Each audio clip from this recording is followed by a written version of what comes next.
Welcome to Q2 Business Recovery and Contingency Plan webinar. A special welcome to our valued clients who are attending this session today. We appreciate having you with us and would like to apologise for the technical glitch that we had yesterday, and we really thank you very much for coming back again to attend this webinar today. For those of you who have not met me before, my name is Anne Cooper-Smith. I'm the Director and CEO at Q2 Limited, and I'm today's presenter. Q2 are a boutique firm of chartered accountants and business strategists, and we specialise in helping SME business owners. So thanks everybody for making the time to listen to this important webinar. We appreciate these are unprecedented times with great uncertainty and concern for all of you. Although we have moved out of stages 3 and 4 and are now in stage 2, there is still much uncertainty about what will happen next. For example, will COVID-19 flare up again, bringing reversion back to full lockdown? Or will a deep recession follow in the coming months and years, as many are predicting? What economic changes will we see, and how will those changes affect our own businesses? We want you to know that we are here for you to give you whatever support we can to get through these difficult times. At Q2, our core purpose is helping our clients succeed. So with this core purpose in mind, we're here to share with you the practical things you can do to mitigate the impact of the global pandemic and the expected flow-on economic effects on your business and family life. Before we kick off, I'd just like to give you a thought for the day from JFK. This quote is, when written in Chinese, the word crisis is composed of 2 characters. One represents danger and the other represents opportunity. Regardless of the fact that JFK was not entirely correct in his translation, the mistranslation is now so widely spread, it's even used by some native Chinese speakers. A time of danger or threat is always an opportunity because it pushes us out of our comfort zone. And being uncomfortable is challenging for most of us. We are all facing a difficult time ahead, and it is also a time of real opportunity. It's a time of opportunity for us to take leadership in supporting our team and being proactive in communicating with customers and clients. And for some, it's the push we need to change our business model. And perhaps there may be opportunities to acquire a struggling competitor or a complementary business. For all of us, it's a time to make a plan for a more sustainable and resilient business, or in the worst case, a plan to exit your business with the minimum negative impact on you, your team, your customers, and your suppliers. But just remember, when one door shuts, another door always opens. We need to be ready to go through the open door, as that is where our opportunities lie. So today we are going to discuss the required mindset to have in these difficult times and how you go about building a plan for yourself, your team, and your business. I'm also going to briefly go over some of the key announcements in last week's budget and also what your next steps need to be to move forward. So I do encourage you to take notes and submit any questions via the Q&A panel or at the end in the survey we will send to you. As I've already mentioned, a copy of the slides can be requested after the presentation, and the presentation is expected to take no more than 50 minutes. At a time of crisis, we need to work on the culture of the business and also lead by example. The culture of your business will help determine whether the business will thrive and survive in the medium to long term. I want to share with you a powerful business model called ORBED. I talk to my coaching clients about this quite a lot, and it's a mindset that helps create a strong business culture. At any time, and particularly in times of crisis, we have 2 choices about how we can respond. We can act below the line, or we can act above the line. Below the line would go something like this. It's about blaming someone else for bringing the virus into our country, or blaming the government for imposing an extended lockdown, or blaming the staff for not working well from home during the lockdown, or blaming our customers for not paying us on time and things like that. Or we can make excuses about why there is nothing we can do about our current situation. Or we can go into denial that there's even an issue, and in doing that, we'll put ourselves and our team and our business at great risk. When we are acting below the line, it makes us childlike and out of control and disempowered. On the other hand, we can act above the line and take ownership that we can and must do something to protect ourselves and our business, even if that means closing our business down or downsizing it. We can also recognize that we are accountable to our family, to our team, and to our clients at their time of great need. And we can also take responsibility for protecting ourselves, our team, our customers, and our business from these difficult times and the challenges that lie ahead. Above the line culture is about being adult, about taking control and owning the situation that we find ourselves in. The fundamental mindset here is that we have a choice and we mustn't take on the victim mindset in these times. Instead, we must practice proactive choices and act as a victor rather than a victim. As well as acting above the line, we also need to consider who we need to be in these times. In other words, what is our personal brand and identity? If we're not careful, we could act like this and think that when I have got through these pressing urgent matters that I need to attend to, then I'll be able to do the things that I need to do, like make a plan to get through this and talk to my team about what this all means, so that then I can be a great leader of my business and my team. But a far better mindset is to do it the other way around. In order to be a great leader of my business, I need to do things like update my plan and get proactive with my team and my customers during this time of challenge. And by doing that, then I will have the most successful business I can in these difficult times. This is our opportunity as business leaders to lead by example and to be the best we can be. Just to summarize, as Zig Ziglar said, you've got to be before you can do, and you've got to do before you can have. And as business leaders at this point, this is our challenge.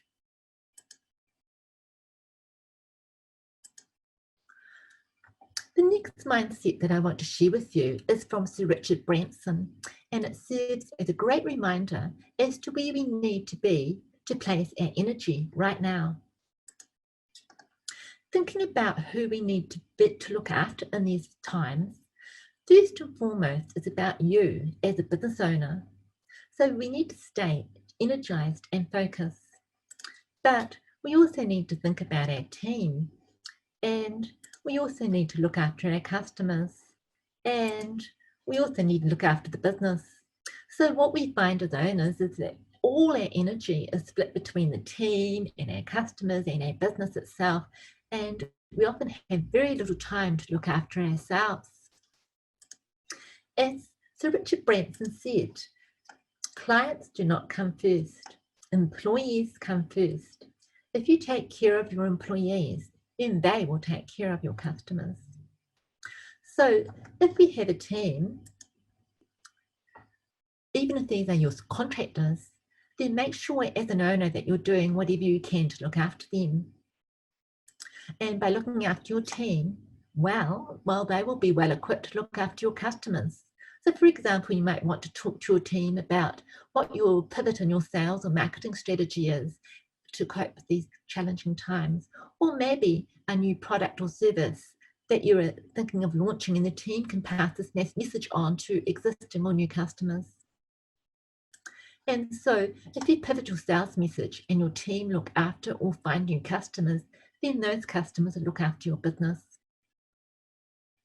And if this new sales plan is in place, then the business will look after you as the owner. I appreciate that this may all seem very oversimplified, and some of you on this webinar won't have a team, but the point is that we all need to start with ourselves as a business owner that we need to act above the line, and we need to be who we need to be by making a new plan now. And then it should start with your team, as they will look after your customers for you so you don't get overwhelmed. And if you don't have a team, then the plan needs to start with your customers, who will then look after the business. And Q2 want to help you build this plan for your business.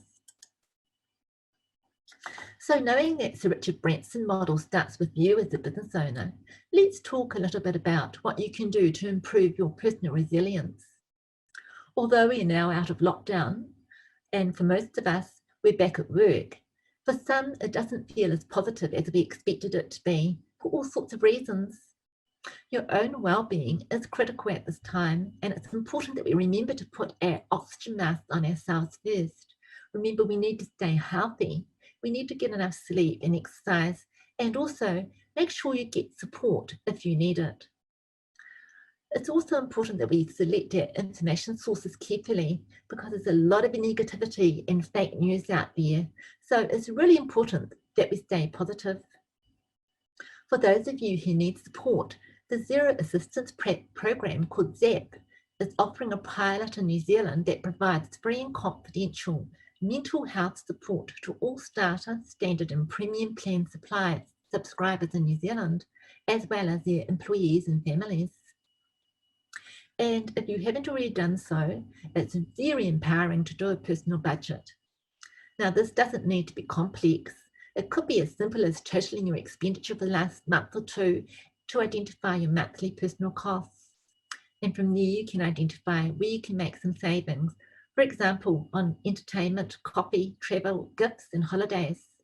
After 7 weeks of lockdown, I think we're all very aware of the savings that can be made in those areas. And every saving that you make takes the pressure off the business as to what it needs to provide you by way of salary or drawings. Likewise, think about your personal asset planning and planning for your family. Things like making sure that your personal insurances, such as life and income protection, wills and memorandums of wishes, are all up to date. And make sure you and your appropriate family members have powers of attorney in place. There are different types of power of attorneys to think about here. The first one is what we call an enduring power of attorney for property. And this means that somebody can look after your money and property if you become unable to do so because of injury, illness, or an age-related condition. The second type of power of attorney is enduring power of attorney for personal care and welfare. This is a legal document giving somebody that you trust, such as a family member or a trusted friend, the power to make decisions about your health and welfare if you're unable to do so. Now is a good time to make sure that you have these enduring power of attorneys in place, or review who you've appointed in the past to make sure that person is still capable and willing to act.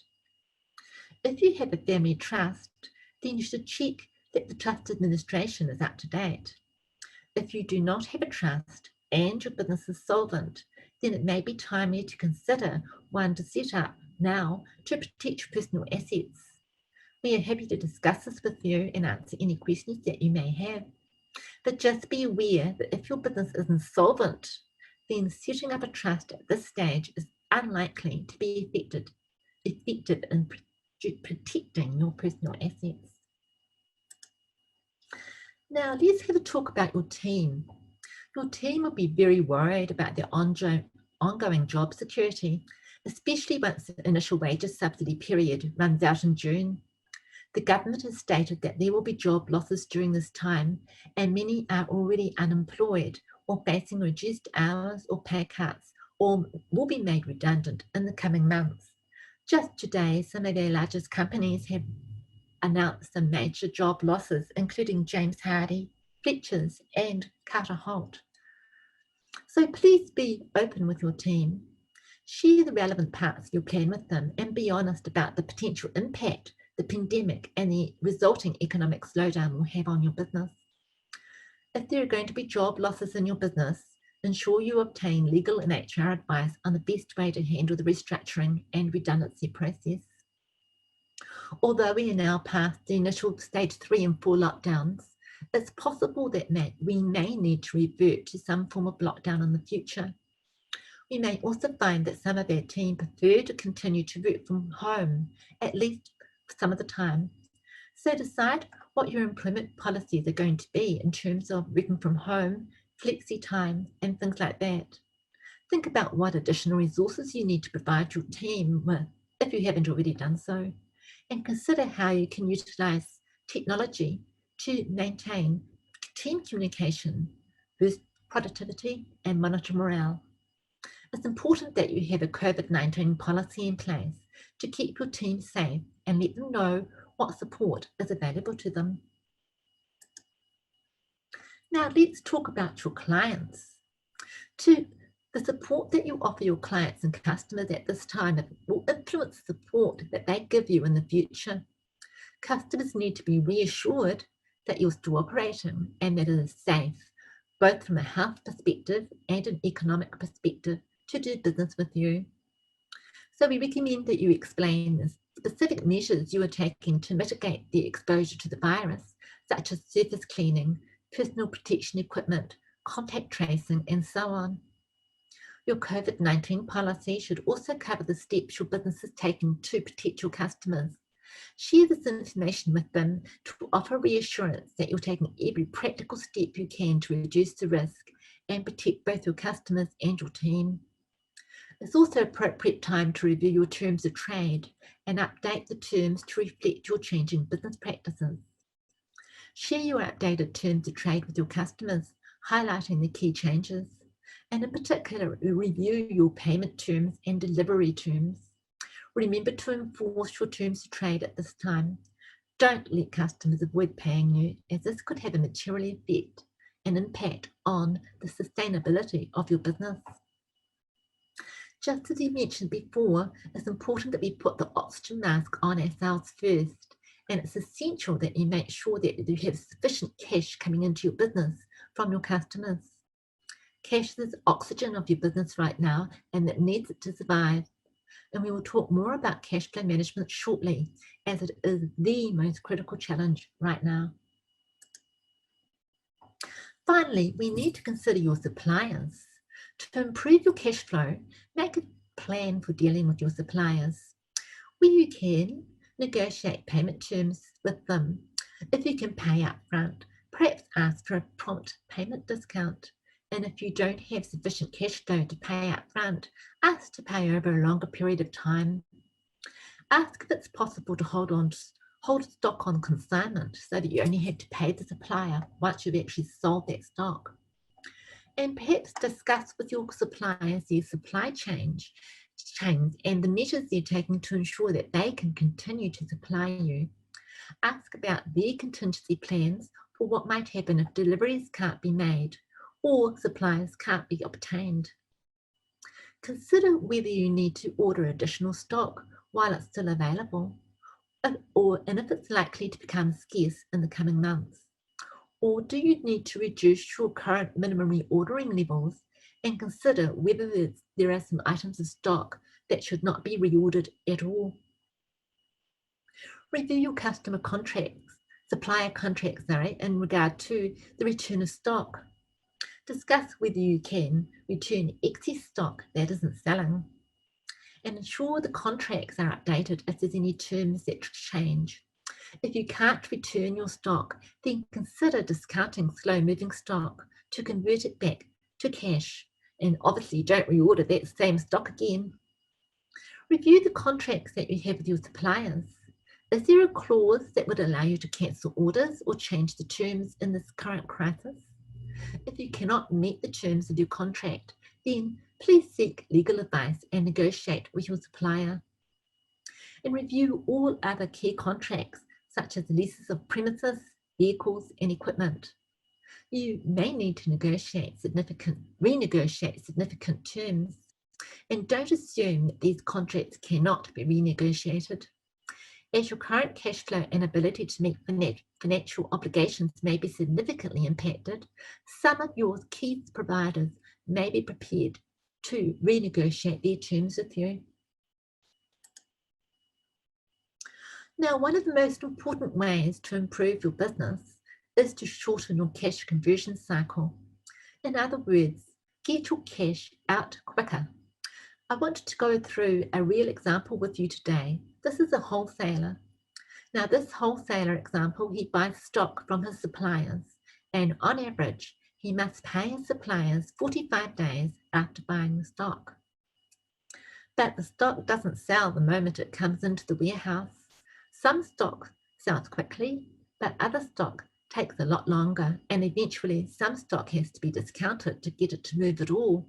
So in this example, on average, stock is held for 60 days. Now, when the stock is sold, credit terms are provided to customers, but a number of customers are not observing those credit terms. On average, it takes 60 days for the customers to pay. So now we can calculate the cash conversion cycle. 60 days average stock holding plus 60 days to get paid by the customers, that's 120 days. Then we take off 45 days credit of suppliers' credit that they've given to you. That means that 75 days to convert inputs into cash. In difficult times such as this, we need to ensure that you have a strategy to shorten this cash conversion cycle. This is an important process which we recommend you do as part of your business recovery and contingency plan. Using the numbers from your most recent management reports, we can work out what your cash conversion cycle is, and from there we can discuss how we can work together to shorten this cash cycle and free up more cash for you.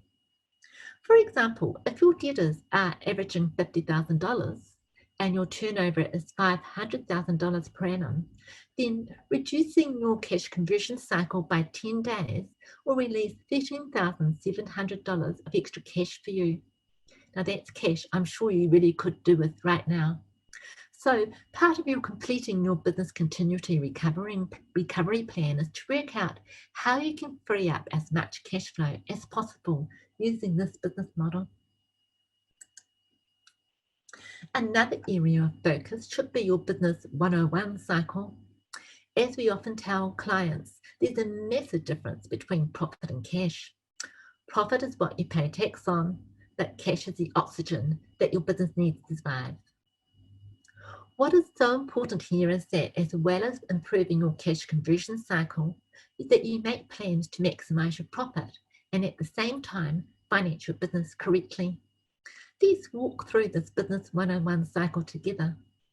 Starting at the top, as an owner, you introduce cash into the business to buy assets.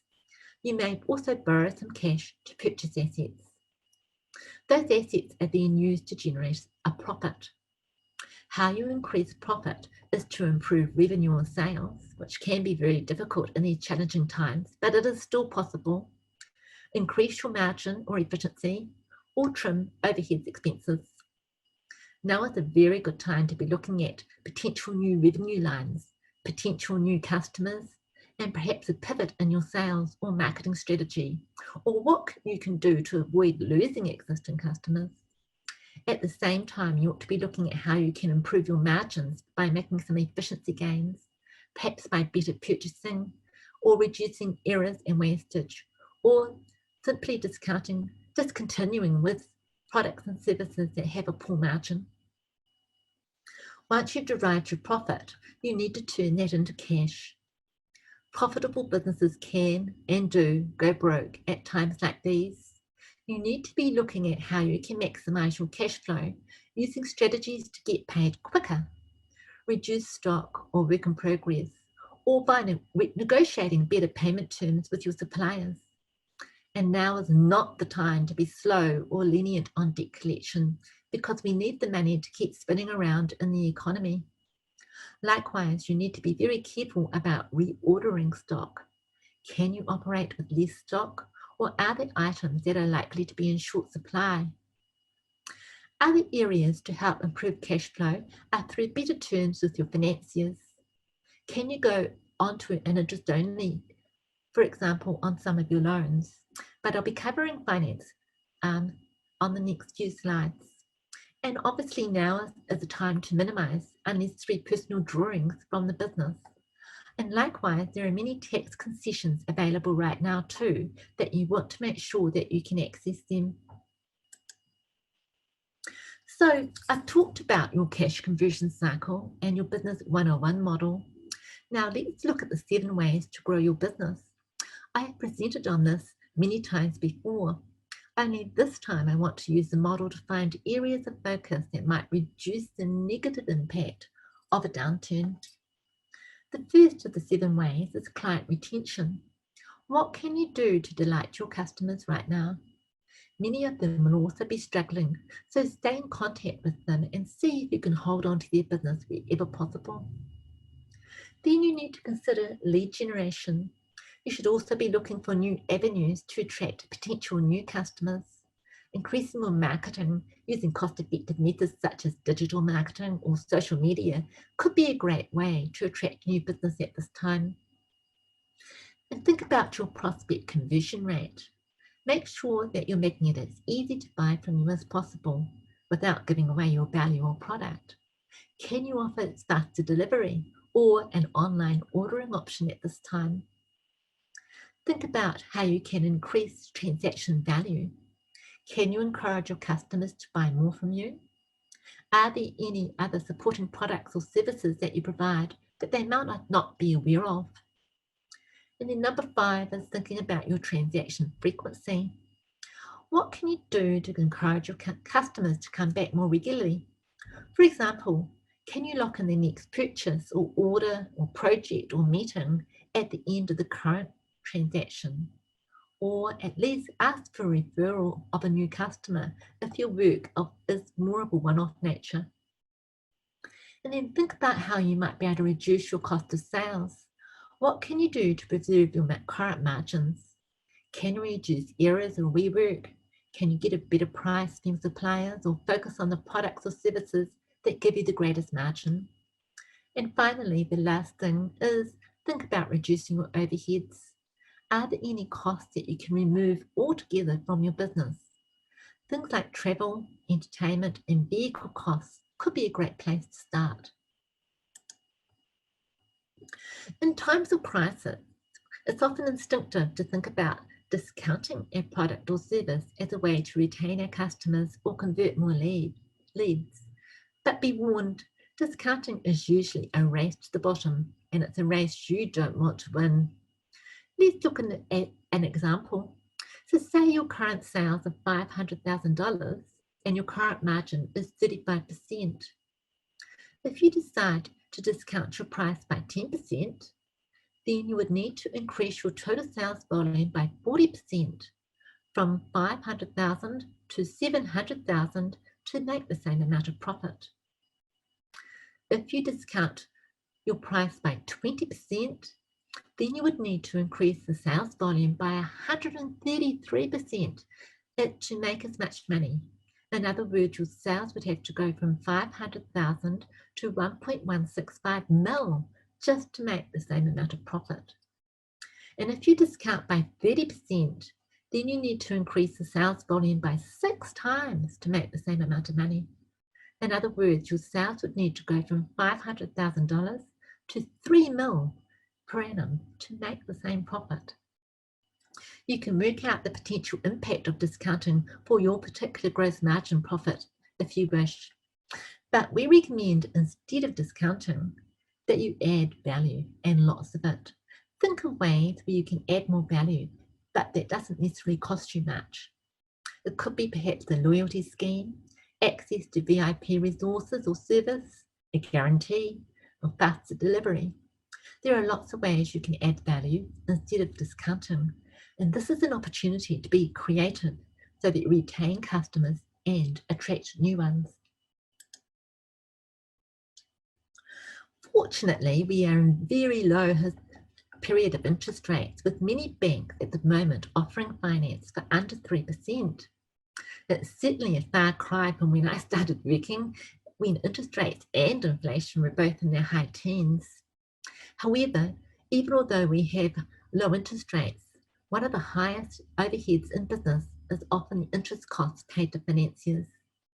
If you add the principal reductions required on loans as well, this can be a massive drain on your business at this time. Here's a list of ways your bank or other financiers could be able to help you. Could they increase your temporary overdraft facilities? Can you review and extend trade credit? You might be able to get asset finance funding or a loan repayment holiday, deferment of repayment, or interest-only terms. Can you extend the term lending periods so you have to pay less each month? Or what about short-term or hardship loans or short-term mortgage holidays? Have a look at what business credit card options are available to you. And of course, there's always invoice finance available. Part of your business continuity recovery plan should be having a discussion with your bank or financiers about how they can help you. As an independent advisor, we can talk to you first about the best options before you go to the bank or your other financiers to discuss with them. While most business insurance policies are likely to have exclusions for COVID-19 type pandemics, it is still possible and important to review your insurances. You should really review your theft and loss of property insurances, statutory liability, professional indemnity, key person insurance, and shareholder buyout insurance. Insurance is important, and you should check that your insurances are all up to date and that they adequately cover your risks. Again, this is an area where we can offer you some independent advice before you contact your broker or insurance agent. On the 30th of April, I presented a webinar covering the COVID-19 government support that's available. I covered a range of topics, including the Employer Wage Subsidy Scheme, the Mortgage Holiday Scheme, Business Finance Guarantee Scheme, the Regional Business Partner Network Grants for Advisory Services, IRD Debt Relief, the changes in small asset thresholds, Tax Loss Carryback Scheme, and landlords and leases, as well as insolvency relief for companies. I do not plan to cover this information again today, but if you missed that webinar, it is available on demand from our website. Just go to q2.net.nz/webinars. And just an update, we understand that at this point in time, the money allocated to the Regional Partner Network for 100% COVID-19 support has been or will shortly be fully allocated. However, the 50/50 funding services through the RPN network are still available, and it is possible that some of the 20 billion unallocated funding that was mentioned in last week's budget will be allocated to the Regional Partner Network so that it can resume its 100% support services. This is a quickly moving policy area, so if you are interested in applying for the Regional Partner Network funding, please contact us first so we can update you as to where things are currently sitting, as it's been literally changing week by week. As a result of some frustration to the red tape associated with the initial Business Finance Guarantee Scheme, in a pre-budget announcement, the government announced that they would establish a small business cash flow loan scheme to support businesses with 50 or fewer full-time equivalent employees who have been impacted by COVID-19. And this will help support their immediate cash flow needs and meet fixed costs. Eligible businesses and organisations are entitled to a one-off loan. The maximum amount loaned is $10,000 plus $1,800 per full-time equivalent employee, up to a total of $100,000 for a term of 5 years. Sole traders can receive a loan of up to $11,800. Each business has the option to accept the full loan amount offered or a smaller loan amount. You can only make one loan application, and no amendments can be made after the loan has been applied for. The annual interest rate will be 3% beginning from the date the loan has been provided, but interest will not be charged if the loan is fully paid back within 1 year. The loan must be used to pay for core operating costs, such as rent, insurance, utilities, supplier payments or rates, and the loan can't be used to pass through to shareholders or owners of the business, for example, to pay a dividend or make a loan to a shareholder. Inland Revenue will administer the payments and the repayments of the scheme. At this stage, the applications opened from the 12th of May 2020 and close on the 12th of June 2020. The eligibility criteria for the small business cash flow loan mirrors that of the initial wage subsidy scheme. However, you do not have to have received the wage subsidy to receive the loan. If you included your employees in the wage subsidy application, you are eligible for the loan if your wage subsidy was $351,480 or less. That amount equates to the 50 full-time equivalent employees.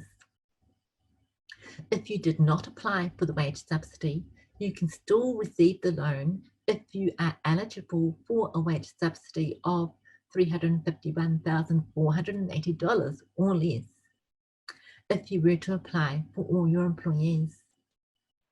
So commonly owned groups of businesses and organisations will be treated as a single firm when applying for the eligibility cap of 50 full-time equivalent employees and for the purposes of assessing the available loan amount.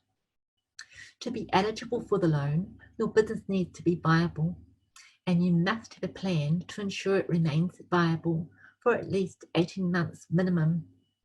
The IRD may audit your application, so you should have a cash flow forecast and a plan for where the revenue will come from in the future market conditions, and a forecast of those revenues. Financial statements showing the business has enough resources to sustain itself, including the loan repayments, and possibly an accountant's assessment that the loan is to say that the business is viable and ongoing. Businesses will be able to apply for the loan through MyIR on the IRD website. The COVID-19 pandemic continues to evolve, but it has already caused enormous social and economic disruption across New Zealand and around the world. Since the outbreak, the government has implemented a range of response and recovery measures which focus on supporting the health sector, cushioning the blow to our economy, protecting jobs, and ensuring affected New Zealanders receive the financial and social assistance required to get through this extraordinary period. The Budget 2020 that was released last week formally establishes a $50 billion COVID-19 response and recovery fund. This is the single largest investment set aside in New Zealand's history. It builds on the $12.1 billion package that was announced at the start of the lockdown, which included the wage subsidy scheme, increased benefit support, and an initial boost for health services. The Response and Recovery Fund features $13.9 billion already committed by the government in previously announced initiatives, including further funding for the wage subsidy scheme, the Essential Workers Leave Scheme, SME support measures, the Business Finance Guarantee Scheme, and additional packages to support the health response. The 2020 budget includes a further 15.9% billion to provide additional support to those most affected by COVID-19 to kickstart the economic recovery and as a first step to rebuilding together. Work is underway to progress further initiatives and packages through the fund to provide additional support for those the most affected by COVID-19. This includes boosting job creation through support for infrastructure, conservation, employment schemes, and skills training. It also focuses on vulnerable populations across New Zealand and industries and sectors that have lost their funding base as a result of COVID-19, such as arts, sports, racing, and domestic tourism. Watch this space for further announcements over the coming weeks and months as the New Zealand economy restarts. The introduction of the wage subsidy scheme on the eve of lockdown was lauded for quickly getting cash into the hands of businesses and workers. For many, though, the struggles resulting from COVID-19 are far from over, and recognising this, the budget provided a targeted extension to the wages subsidy scheme. So from 10th of June, businesses that have suffered a 50% reduction in turnover in the 30 days prior to the application as compared to the 2019 year will be entitled to a wage subsidy for a further 8-week period. High growth and new firms will also be eligible to apply. The government is also expanding eligibility of the wage subsidy scheme to include pre-revenue research and development startup firms, recognising their importance in New Zealand's economic recovery. Applications for the extended subsidy will be able to be made through the Ministry of Social Development's website if businesses meet the new eligibility criteria. So to qualify for the extended scheme, businesses must have had or expect to have a revenue loss of at least 50% for the 30 days before they apply, compared to the nearest comparable period last year. The scheme covers 8 weeks per employee from the date the application is submitted. It will be paid as a lump sum at the same weekly rate as the initial wage subsidy was. Applicants must agree to meet certain obligations when they apply for the loan for the subsidy, including they must pass the subsidy on to employees, they must retain the employees for the duration of the subsidy, they must do their best to pay their employees at least 80% of their normal pay, and they must take active steps to mitigate the impact of COVID-19 on their business. The targeted nature of the scheme ensures that support is only received by businesses in need. This was not always the case with the original wage subsidy scheme. 20.2 billion of the recovery fund remains for future investment, and the government is not ruling out further extensions to the wage subsidy scheme if it's required in the future.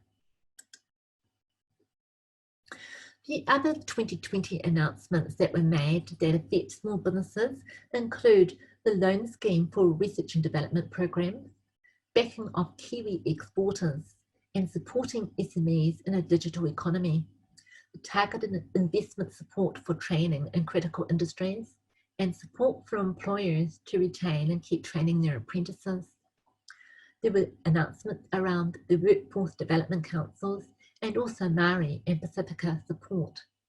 Please contact us if you would like more information on any of these announcements. So we set out for you today the mindsets you need to have in these difficult times. What you need to do is look after yourself, your team and your customers. We've shared some ideas for how you can improve your sales, margin, profit and cash flow, even if an improvement is slowing the speed of decline. We've updated you in general terms on what support is available from the government and other sources. Please check out our 30th of April webinar from our website for more detailed information about that. But now it's essential that you decide what you're going to do, because clearly doing nothing is not an option. Now's the time to put the oxygen mask on yourself and make a plan to get through this, even if that plan involves closing down or downsizing the business. You're better off to make that decision sooner rather than later. Part of the planning is to surround yourself with the experts, such as Q2 Limited, your bank, your lawyers, or HR advisors. We are all here to help you. And remember to stay above the line and live into the be, do, have mindset. Be accountable and focus on what you can do. With this in mind, we're offering a business continuity plan and guide. If you would like a copy, please tick the box in the survey at the end of this webinar. There are various ways that Q2 can help you. These include an online business recovery planning session. This is a collaborative approach to developing the plan, and it involves pre-work and either a 1 4-hour or 2 2-hour online facilitated planning session and helping you develop a plan that you need to implement. The service is designed for business owners to ensure that they build resilience, preserve profitability, cash flow and employment for their team and survive through this difficult time. Our usual fee for this service is $2,500 plus GIST, but we've reduced the price to $1,750 plus GIST as a gesture of support for our clients. Regional Partner Network grant funding may also be available to cover some or all of the service for eligible businesses. However, we understand that many business owners will want to develop their own plan in these uncertain times.